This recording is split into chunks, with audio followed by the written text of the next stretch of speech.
the Reconstructionist Radio Podcast Network presents Worldview Media Podcast, where Gordon and Joyce Runyon view popular media through the lens of the biblical five-point covenant model to help believers appreciate and apply principles of exciting narrative and engaging storytelling.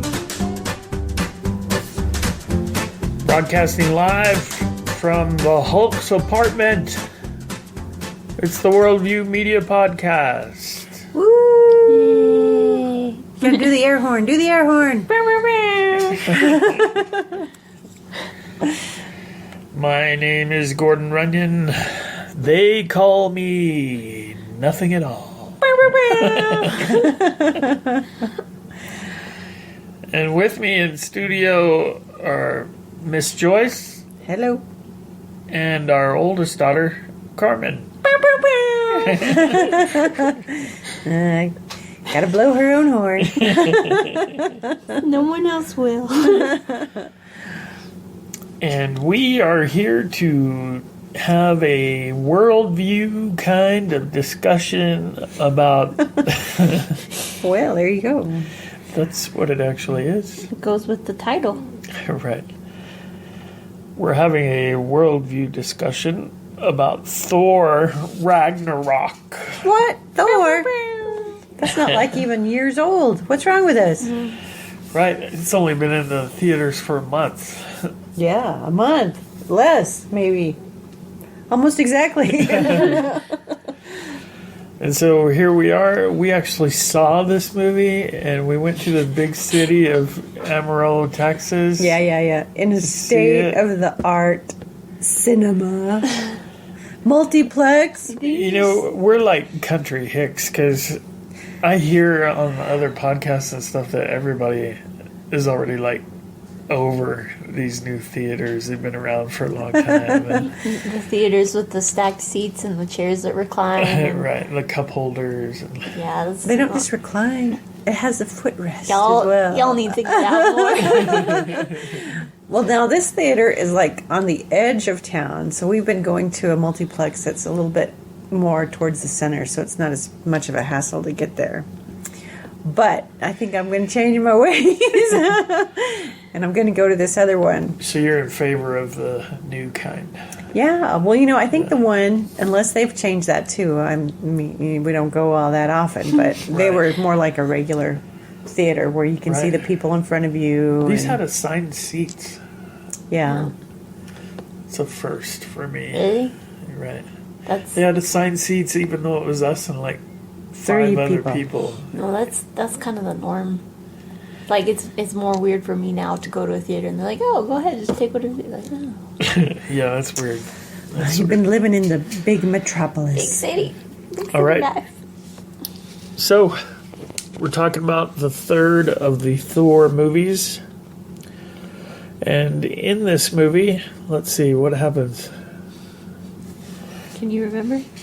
Man, it's been so long. I don't know. Do you even know? What happened? How did it start?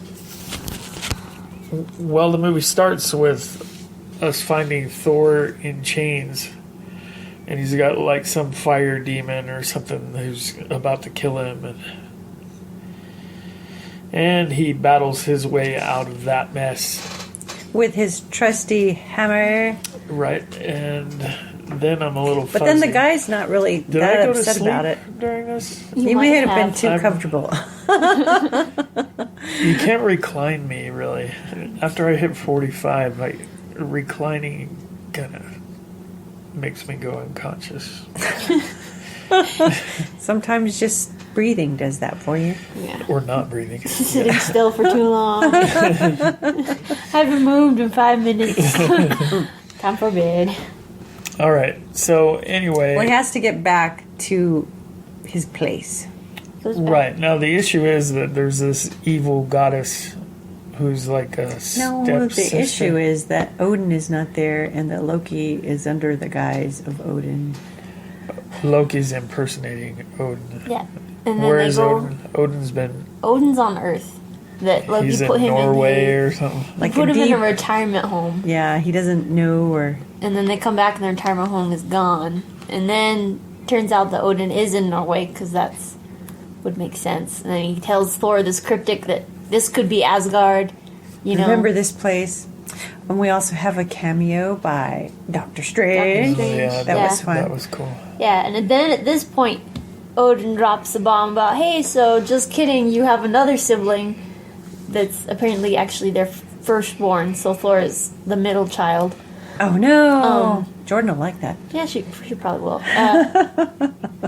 So this new kid, Hela, is the bad girl, and then bloodthirsty crazy person, so he's imprisoned her in, like, the hell dimension, which, honestly, 3 kids, he isn't doing very well on parenting.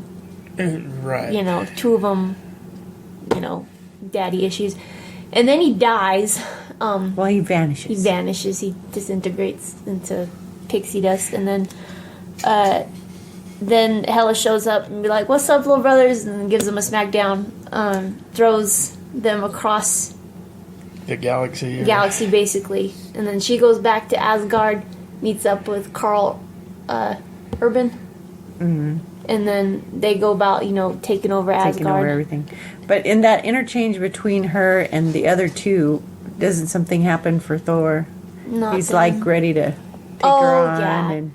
Yeah. And he's going to, you know, smack her down. Yeah, the first casualty of the movie is Thor's the hammer. Yeah. Is Mjolnir. Well, technically second, but no one cares about Odin. Well, he didn't really. He just vanished. Faded away. He vaporized. Yeah. Leaving like the daddy Stardust. issues behind. Okay, but I'm sure that was supposed to be a shock to see Hela just crush Oh, yeah. the hammer. Nobody can even pick that up. Right. And she's destroyed it. And she just, in one hand. Now, she's a goddess of death. Is War? Death is death. what her title is. She makes sure that they know is that she's the goddess of death. And She- Odin was really cool with that when he was going and conquering everything. Yeah. Then she got a little bit out of hand. And Would you say she's hella dangerous? I say she's I got... wouldn't say that. That's it. I'll be here all week. Thank you. Be sure to tip your waitress. That's the first version of that joke. Keep eye out for more. Which is also technically a joke, but we'll get to that one later. Keeping an eye out. I got some jokes. All right, so then Thor finds himself on a junk planet or something. Trash planet. Trash planet, but there's a guy who runs it, and He's enslaved on that planet. Jeff Goldblum, and he, for the sake of keeping the masses happy, he's organized like gladiatorial games, Yeah. and he immediately, right off the bat, they decided that Thor would make a good warrior for the games, and Grandmaster. yeah, so the He was classic, blue. the classic scene that we were all looking forward to from seeing the trailers is that the big champion of the games is somehow the Incredible Hulk. Yeah, the champion of the state. Right. But in the preparation to get ready for the battle, poor old Thor is shorn. Yep. Loses Oh his yeah, hammer. they cut his hair. Yeah. Probably the 20th victim of this movie is Thor's hair. So as females, which does he look better with, the long hair or the short hair? Well, he seems more Thor with the long hair. I like them both, honestly. Like, Thor long hair? Good. Thor short hair? Good. Oh, so it's either way. Either way for me, Chris Hemsworth is an attractive man. All right. You know? He's just good. He's just good. I think I've heard that somewhere. Just good. All right. So they have their big battle, and there's cheating involved. There's cheating. Thor comes out on the losing end, but he manages to make friends with Hulk, who for some reason stays Hulk and doesn't revert back to Bruce Banner. He's able to talk a little bit more, and there are times when he's actually able to sit down and have a conversation and stuff. But he's got the mind of a 3-year-old or something. I wouldn't say 3-year-old. He just really doesn't care a lot. Yeah. about anything. So anyway, then they finally bust their way out of that place, and they take some of the other space gladiators, or they set them free at least. Turns out that the woman that captured Thor and imprisoned him and sold him over to the other one, She's an Asgardian. she's Valkyrie. She's a Valkyrie. There were more Valkyrie, but then Hela. swinging back around to Hela, when Odin banished her, he sent the Valkyrie, and only I survived to tell you, and so she's been drinking her way through the universe, I guess. Trying to forget. Trying to forget. She's got hella PTSD. Hella drinking issues.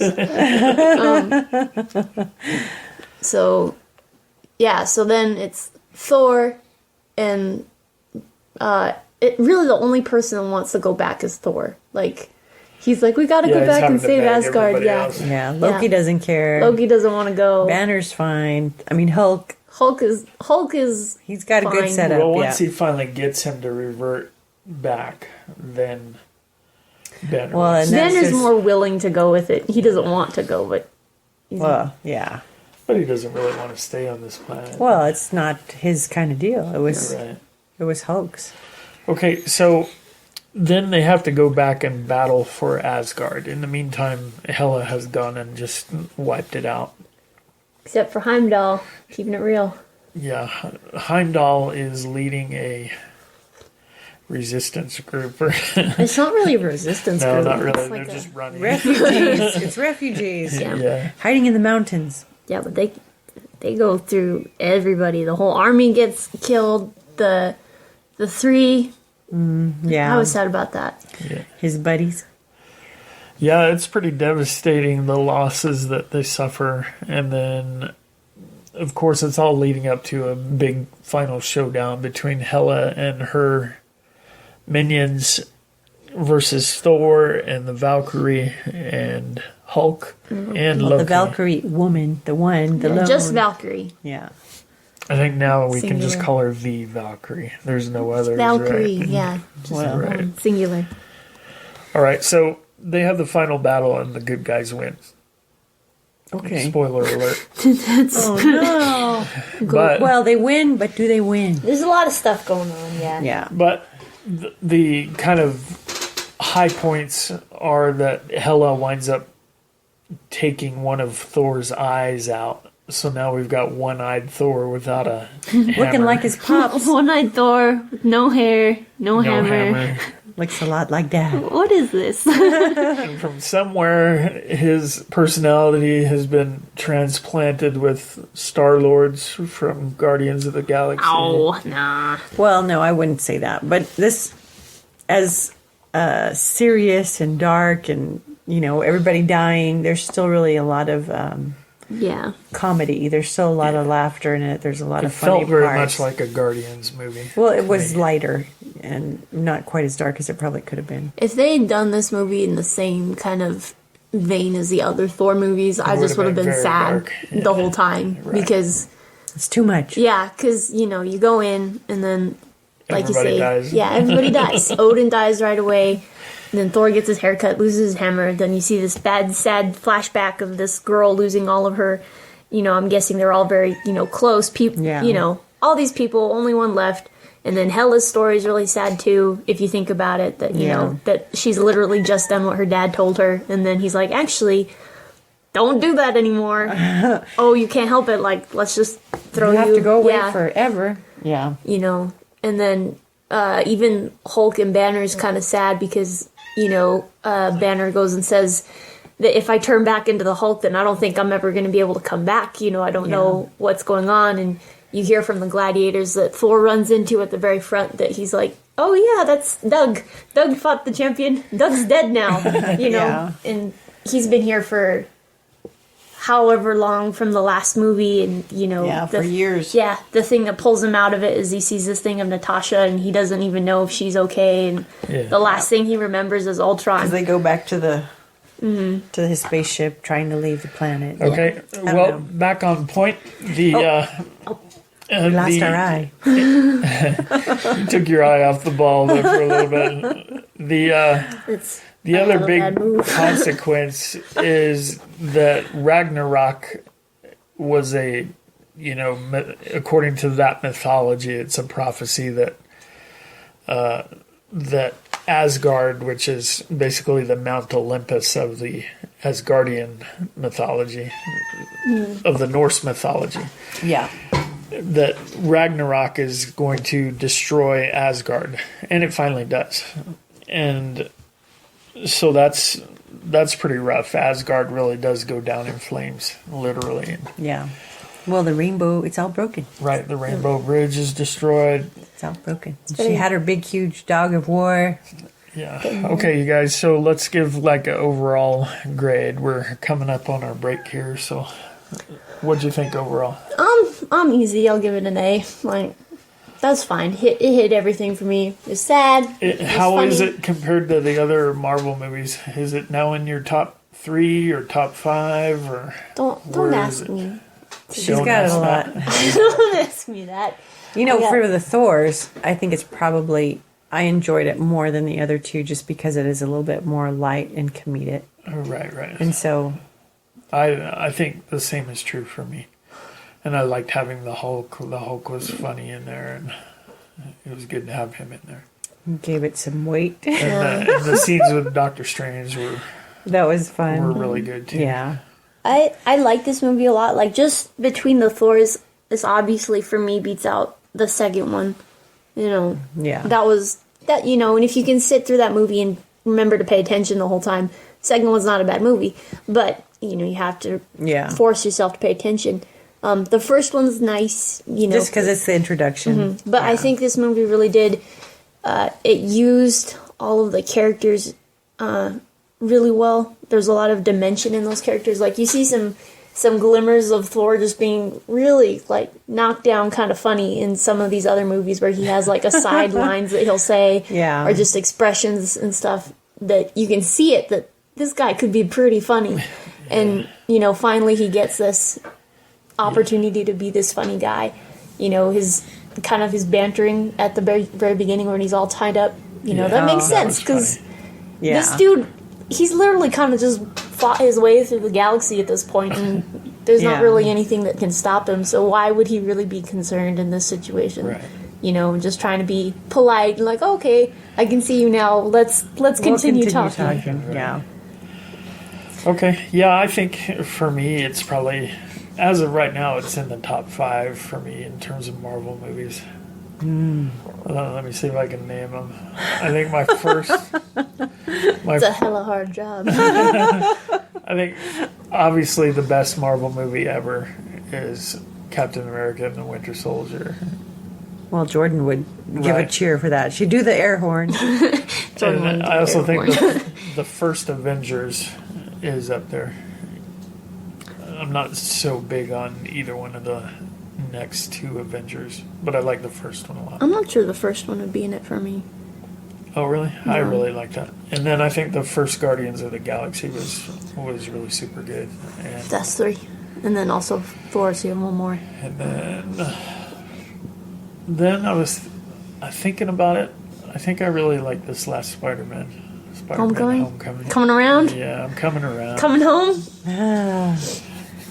So, we're ready for our break. Yeah. Or any other general comments to make? We know it's going to be in our home, this movie. Oh, no. Yeah. It's on the Onion way. approved, yeah. All right, so we'll take our break and be right back. Are you interested in Christian education? Would you like to learn how to be a Christian teacher or how to run your very own Christian school with success? The GCS Apprenticeship Program can help. Learn more on our website at gcsapprenticeship.com. The Reconstructionist Radio Podcast Network brings to you a complete lineup of podcasts where you will hear practical and tactical theology. Our desire is not simply that you consume our shows, but that you also live out your faith in every area of life. We can talk all day long about these things, but if we fail to put them into practice, then we fail as ambassadors of Jesus Christ, our King. Subscribe now to your favorite Reconstructionist Radio Podcast Network shows Or you can subscribe to the Reconstructionist Radio Master Feed, where all of the content we produce, including the audiobooks and audio articles, will pop up as soon as they are available. And don't forget to visit ReconstructionistRadio.com to volunteer as a narrator or to partner with this ministry financially. May the Holy Spirit stir you into action for Christ and His kingdom.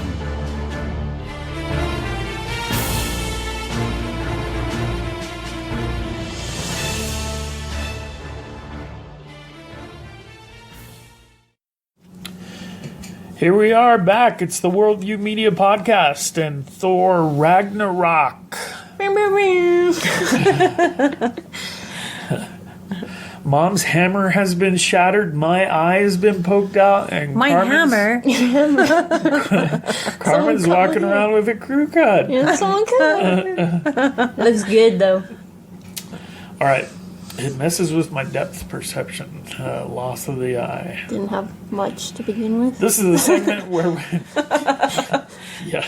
The perception or This the is depth? the segment where we talk about thematic issues and whether we saw things impacting worldview or just basically what is the underlying message that's being preached in Thor. That's where we get hella serious. Yeah, we're getting hella serious. Any ideas? Themes?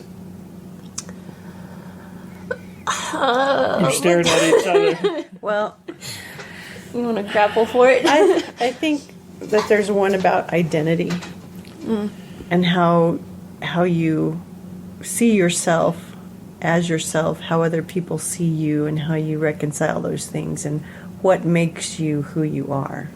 Yeah. You know, that there's some of those identity issues that, you know, Thor is a god, and yet he finds himself in all these places where He's got some insecurities. yeah, you know. So I think that's something that's relatable because people think, well, this is who I am, and things should go this way, and Well, that's something that they keep kind of like when you say that, the examples kind of pop to mind. You know that Hela keeps asking him, "And what were you the god of again? You know, what are you Yeah. supposed to be? You know, even who are you? Yeah, Odin asked him that. Are you the god of hammers?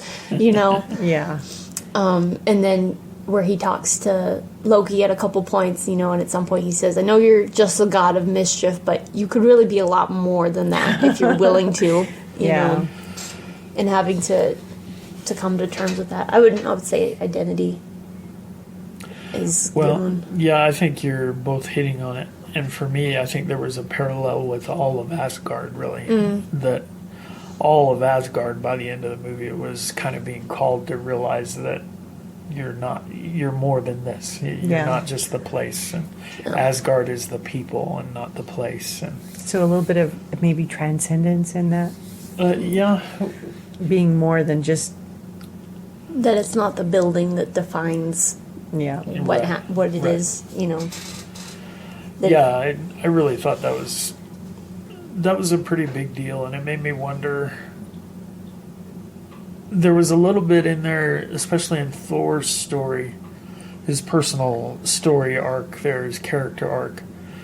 It was a little bit about you need to really evaluate what it is that you are leaning on, or what are you depending on, and are you really making full use of how you really have been gifted. And that's a message that Christians should kind of take on board. Now, of course, his gifting was completely fanciful and all that, but as Christians, you really have been gifted, and it's for a purpose. And if you're not accomplishing that purpose, then what is holding you back, and what are you leaning on, and Yeah. what is it that you're thinking, well, since I don't have this, it means I can't really Yeah. hope to achieve. Well, I think you see that too with the Valkyrie character, because she's trying to run away from what and who she is. Right.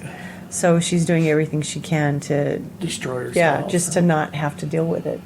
Right. Instead of saying, "Oh, I guess I do have to move forward from here." Instead of making headway, she's just It's just spinning her wheels. numbing everything, and it doesn't matter where she is. And I think you also see that with the Hulk, that there's fear in that, and what comes now, because who am I? Who have I been? Am I that person? Am I this person?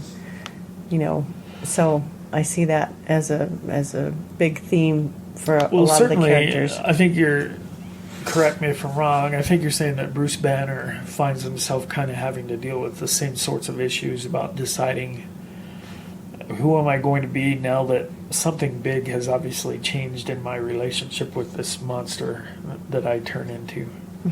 Because it seemed like in the past couple of times we've seen him, it seems like he kind of has a halfway handle on when he becomes the Hulk and when he comes back. That's what he said in the film, was that in the past it's been that, he has one hand on the steering wheel, and, maybe the Hulk has a hand on the steering wheel, but this time the Hulk just kind of threw him out of the car and, ripped out the steering wheel. Yeah. The Hulk has been driving, and he's been kind of trapped in the trunk this whole time. But, looking at what his situation was, it really was better for the Hulk to be the character that was there in that situation. Yeah. Because he wouldn't have done well. No. The Hulk is the only one that would have survived all of that. Yeah. So even in that, there's a blessing, so to say. Well, in the comics, the planet that he goes to, nerd alert, the planet that he goes to, the Sakaar, he does, he becomes a gladiator and stuff like that, and then he ends up leading a rebellion, which does happen in this movie, but then he becomes the king of the planet and gets married and has a crazy Hulk kid and all this other stuff. But yeah, that's more than most people know. Well, can you answer this question then? Because I know that there are several versions of the Hulk in the comic books, and when he comes out for battle in the gladiator place, he looks like, I think, a picture that I saw of a version of the Hulk called World War Hulk. Have you seen that? Is that who that was, or you don't know? Not enough information. I wouldn't know. I am a nerd, but I'm not probably good enough to go into depth about why the Hulk looks different in this one versus the others. My first instinct would be that the fact that the Hulk is on the screen more and has talking lines and stuff like that they wanted to make sure that he was good looking to be on screen. I saw these pictures of Avengers Hulk versus Thor Hulk versus one another, and the caption was all, "My man got himself a nose job," because it really does look a lot different. That he doesn't look quite as vicious. Maybe. Yeah, he looks more like his resting face is not more like threatening. manners. Yeah. Where before he was more like. Could that then just be an outgrowth of him being more intelligent, just having to be longer than 12 hours? Monster. Yeah, it's, that he's actually having to deal with people and communicate and. Maybe. It kind of reminds me of... more civilized, more mannered. Like Ben Stiller in The Night at the Museums, where he dresses up as the caveman and then it's Ben Stiller. That's kind of what it might be, is that this was caveman Hulk and now we have Ben Stiller Night Guard Hulk. Oh. Wow, that one went right over my head. I remember the movies, but... Barely. And you're not even reclining. I may have been reclining.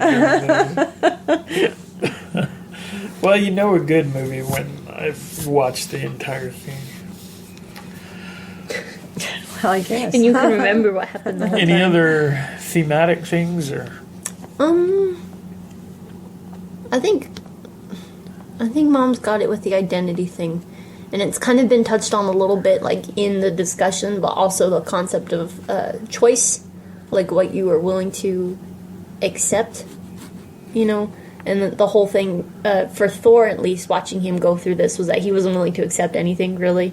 That, they told him that Asgard's going to be destroyed and stuff, and he's like, no, I'm not doing that, And he's like, okay, so you're going to be... you're going to be a gladiator for me. He's like, I don't want to. And then they have to, tase him into it. And he goes out and they're like, okay, you're going to fight the Hulk. He's like, I really don't want to do that either, And, and trying to encourage all these other characters to choose to do, better Choose things. to be better. Yeah. Because the whole time Thor is just trying to get back to save his people, whereas everybody else is like, you know what? This is actually a really a good situation for all of us if we just stay here. And he's like, no, well, yes, it is, but let's go and do the right thing.